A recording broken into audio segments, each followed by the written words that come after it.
Viejas Batallas y Nuevas Respuestas. Se inscribió de manera correcta en el aniversario número 25 del PRD, un partido que en su primer cuarto del siglo está tratando de reinventar su agenda, está haciéndose preguntas de cómo representar más, de cómo transformar más y de cómo tener una mejor agenda. México no ha crecido en las últimas décadas, o ha crecido muy poquito, porque cometió un error gravísimo esas élites, que fue la integración de Estados Unidos a través del Tratado de Libre Comercio de América. Y esto nos lleva a redefinir la relación con Estados Unidos, a redefinir el Tratado de Libre Comercio, la necesidad de un plan programático, de una propuesta de una seguridad social universal. Llamamos esto a este coloquio las viejas batallas y las nuevas respuestas. No hay batalla más vieja que la lucha contra la pobreza y contra la desigualdad. Y aquí, empezar por el principio, poner el acento en el y desigualdad. O sea, sí nos interesa el combate a la pobreza, pero no es nada más eso. La desigualdad es tan importante como el combate a la pobreza. Y a lo mejor no hay que inventar el hilo negro. La más vieja de las batallas tiene la más vieja de las soluciones, que es construir un estado de bienestar universal. El problema es que ahí probablemente empiezan a terminar las cosas fáciles, porque me parece que el primer asunto que hay que discutir cuando vemos cómo se ha ido tratando de conformar un nuevo estado de bienestar en México, lo que encontramos es que pareciera que hay una confusión entre qué es un estado de bienestar universal y qué es una colección de programas focalizados.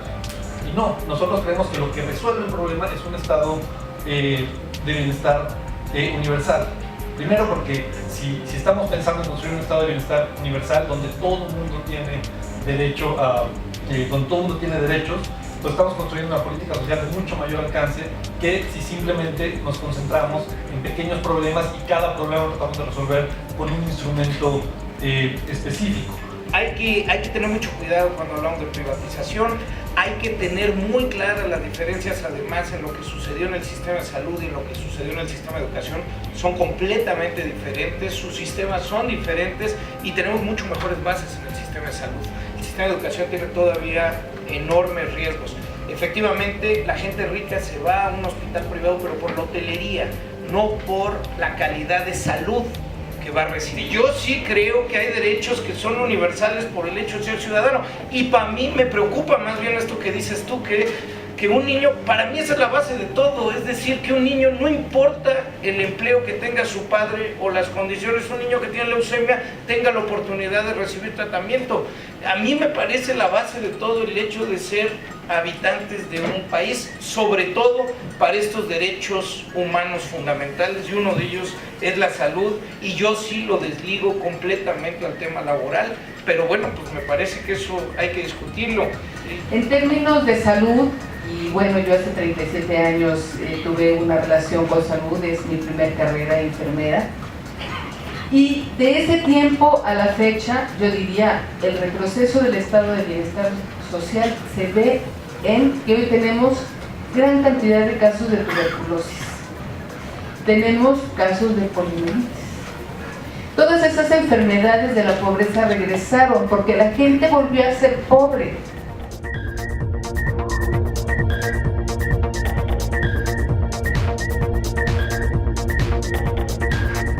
Los proyectos de desarrollo que tiene la delegación y cómo generamos los procesos de consulta sí tienen que ver principalmente con la ley de participación ciudadana a través de los mecanismos de la asamblea, del comité vecinal. Somos de verdad extremadamente, ¿sí?, nos pasamos de los procesos de consulta.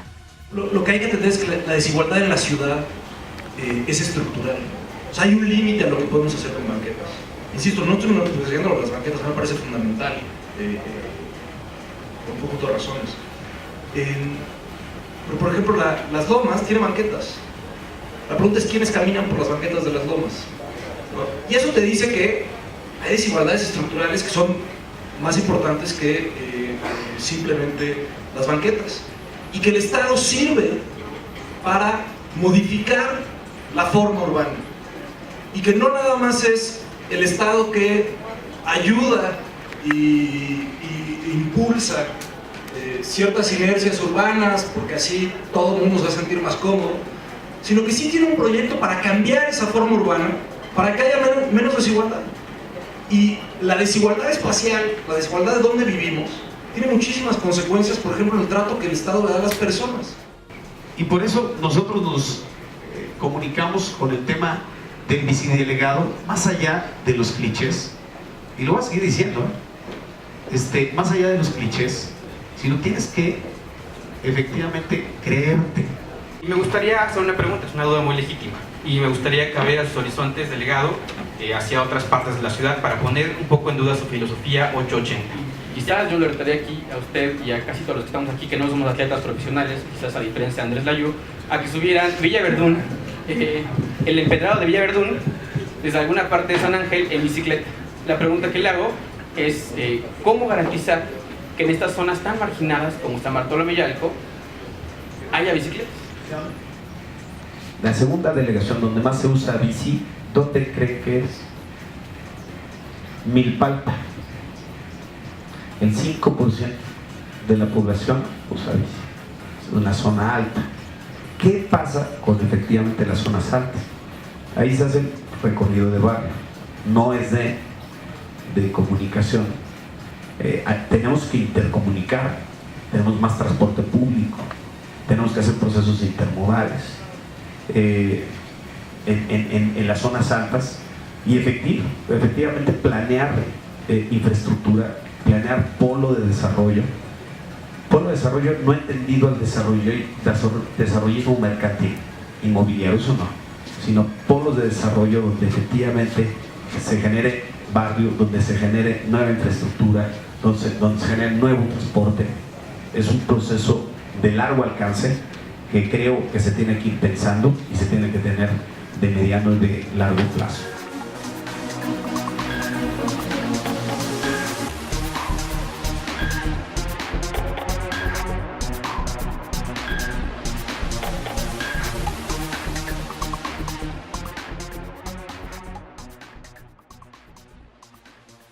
Van a discutir en este momento la competitividad por un lado y la desigualdad por el otro como principios de reflexión para la política urbana. Todo esto salió de discutir si en la Miguel Hidalgo una delegación desigual, donde puede o no haber lucha de clases o en disputa, pero donde la manera de entender los deberes de gobierno local tienen que ver tanto con competitividad como con desigualdad. Y los dos son principios básicos que cada uno de nuestros ponentes van a tratar de polemizar.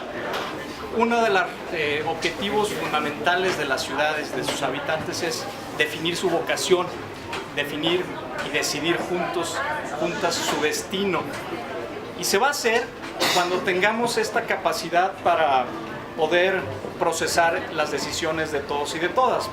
Ojalá que tengamos todos la misma cantidad de información, la misma cantidad de conocimiento, para que estemos hablando entonces de una verdadera participación ciudadana y una verdadera democracia. Esto se va a dar cuando tengamos todos y todas el conocimiento más o menos homogéneo. Y eso es lo que está permitiendo este nuevo paradigma, a lo que los historiadores le llaman la era de la información, los economistas la economía del conocimiento, y los sociólogos la celebérrima sociedad del conocimiento.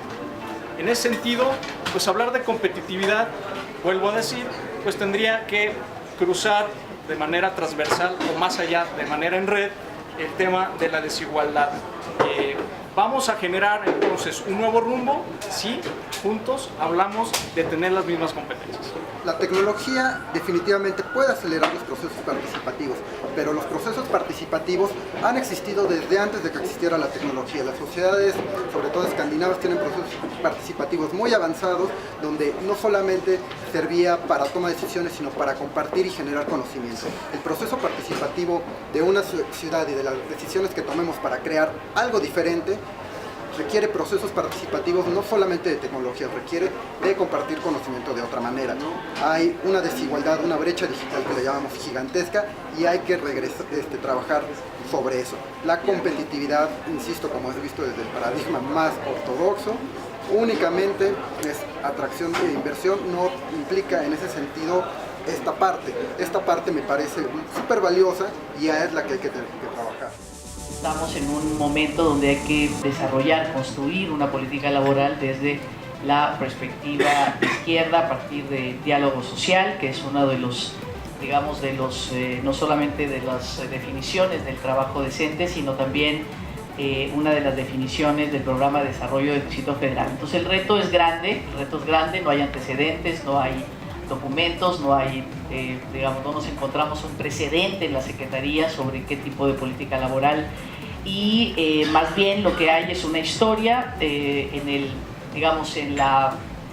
hay una historia más sobre uno de los temas de las misiones, digamos, de la Secretaría del Trabajo, que es el fomento al empleo. Secretaría del Trabajo y fomento al empleo. México crece a distintos ritmos. Por un lado, las grandes compañías que avanzan con pocos contratiempos, en otro las medianas que se mantienen estancadas desde hace varios años, y por último las pequeñas y micros que, si no actuamos rápido, están destinadas a extinguirse. Creo que tenemos que tener una discusión primero, o un planteamiento primero claramente sobre el papel del Estado en la economía. Creo que seguimos como país pensando en términos thatcheristas el papel del Estado en la economía, es decir, seguimos pensando que el Estado es más un problema que una solución siempre. No queda que las fallas del Estado, el hecho que se pueda generar inflación, que se puedan generar déficit, que se puedan generar distorsiones en la economía, que se usen los recursos públicos, los recursos de la sociedad de manera ineficiente, porque no los usan los privados que tienen más información, versus la necesidad que tenemos que plantear en el debate de que el Estado es el que sí también puede resolver una serie de problemas. Hay dos Méxicos porque tenemos una estructura que exacerba esa desigualdad, precisamente. Tenemos unas empresas muy grandes, con acceso a financiamiento barato en el exterior a tasas prácticamente de cero, que pueden invertir, expandirse y crecer, que no están sujetas a una regulación fuerte domésticamente porque tenemos instituciones relativamente débiles de competencia antimonopólica, de comisión antimonopólica, y que de otro lado tenemos una multitud de empresas pequeñas, derivadas muchas de ellas por las condiciones de subsistencia o forzadas por condiciones de subsistencia, que no tienen acceso al crédito, que no pueden crecer, que no pueden competir, y entonces terminamos teniendo esta economía dual, resultado de una estructura económica que, insisto, la desigualdad y la falta de condiciones de competencia parejas en, como decía el ejemplo, acceso al financiamiento, que terminan generando esta dualidad en la que vivimos. Esta idea tuvimos 2 huelgas el año pasado, por lo tanto en la Ciudad de México y en el país hay paz social, es una idea que tenemos que, digamos, debatir. Me parece una barbaridad.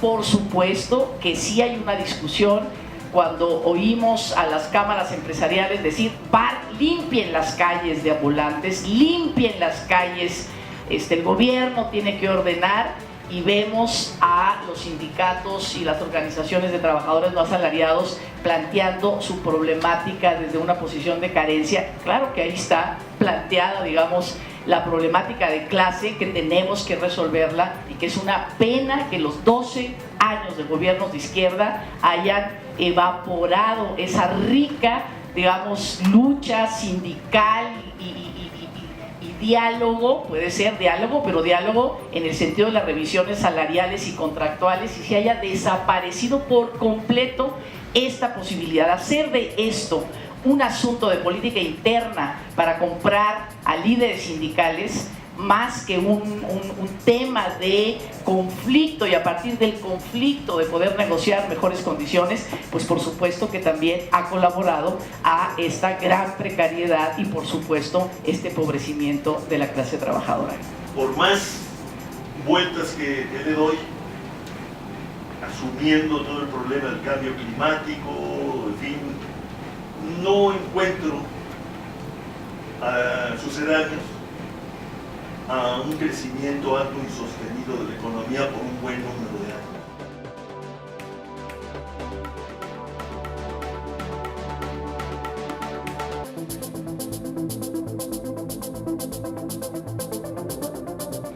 Diría yo que básicamente los gobiernos de izquierda no han sido reacios para colaborar con el gobierno federal en términos de seguridad. Quizás el caso de la Ciudad de México, en donde no ha habido necesidad, digamos, de la entrada de elementos militares o de la Armada, es una excepción.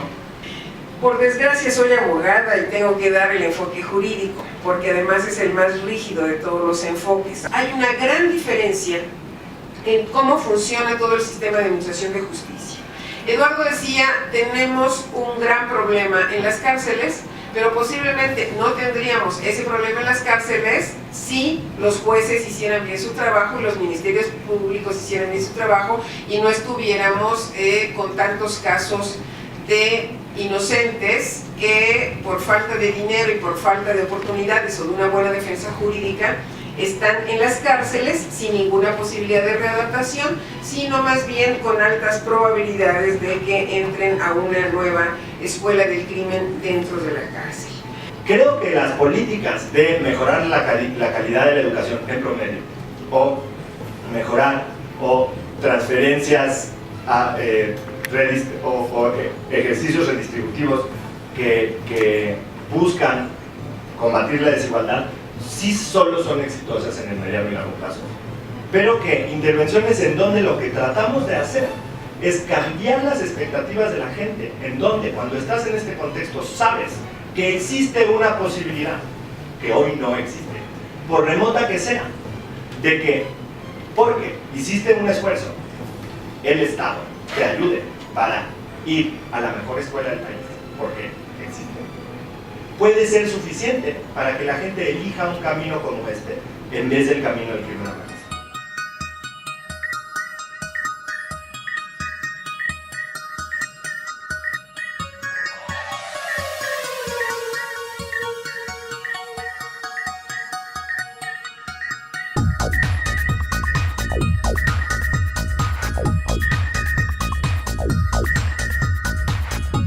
Hace como 28 años que la izquierda abandonó el discurso económico y ahora, con el desastre priista, el prismo deficitario que ya regresó, pues es fundamental, efectivamente, para lograr que esta isonomía, que esta igualdad entre los ciudadanos vaya permeando, pues que haya una recuperación económica. Ya vimos que con el PRI no se va a lograr, tenemos que hacerla muy fuertemente, sin duda, desde la izquierda, y hay que poner, y coincido totalmente, el dedo en la llaga. Voy a contradecir al líder moral y a mi compañero presidente del partido en el DF, porque a mí me parece, por el contrario, que el PRD ha construido su presencia luchando por los derechos de las minorías en parte significativo, desde nuestro origen, desde nuestro surgimiento. Podemos tener deficiencias y podemos tener errores, pero claro que hemos luchado por los derechos de las minorías y por los derechos del conjunto del pueblo de México, pero hemos puesto énfasis en estos derechos.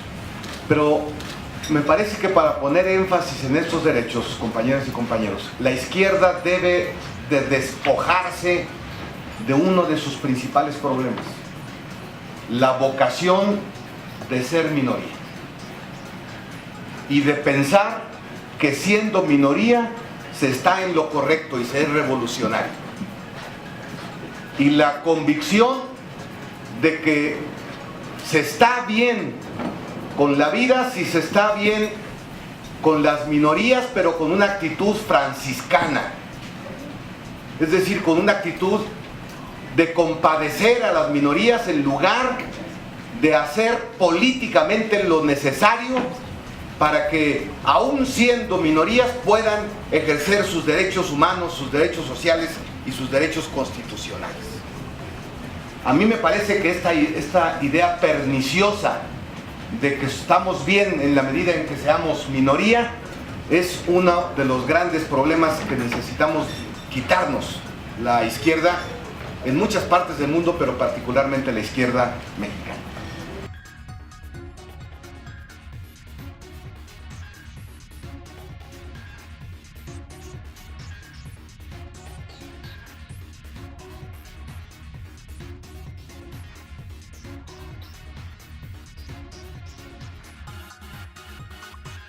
Para mi fortuna, y creo que para la fortuna de Democracia Liberada, relativamente fue distinta a muchas otras que se organizaron en el PRD por el 25 aniversario, porque esta no sonó a derecha, no tenía adjetivos ni de moderna ni de democrática, tenía solamente el objetivo de ser de izquierda, y sonó de izquierda. Volvimos a hablar del sindicalismo, volvimos a hablar de las mayorías, de las luchas del trabajo, de la desigualdad, y no del crecimiento y de la competitividad y de todo lo que nuestros izquierdos modernos intentan decir que es la agenda de izquierda. Y entonces, en ese sentido, me parece que fue verdaderamente refrescante en ese sentido ver que las viejas batallas están aquí y que tuvieron nuevas respuestas. Para nosotros, como Fundación Friedrich Ebert, esa cooperación con Democracia Deliberada ha sido muy agradable, muy positiva, y nosotros ofrecemos acompañarles también en otros debates siempre cuando tienen interés. Ven en la Fundación un aliado para esa idea de tener una izquierda deliberada. Muchas gracias a todos ustedes, han sido un día y medio de trabajo intenso, y eso también consumiendo parte del fin de semana tampoco es algo que siempre se conoce. Entonces, muchas gracias por su participación tan activa.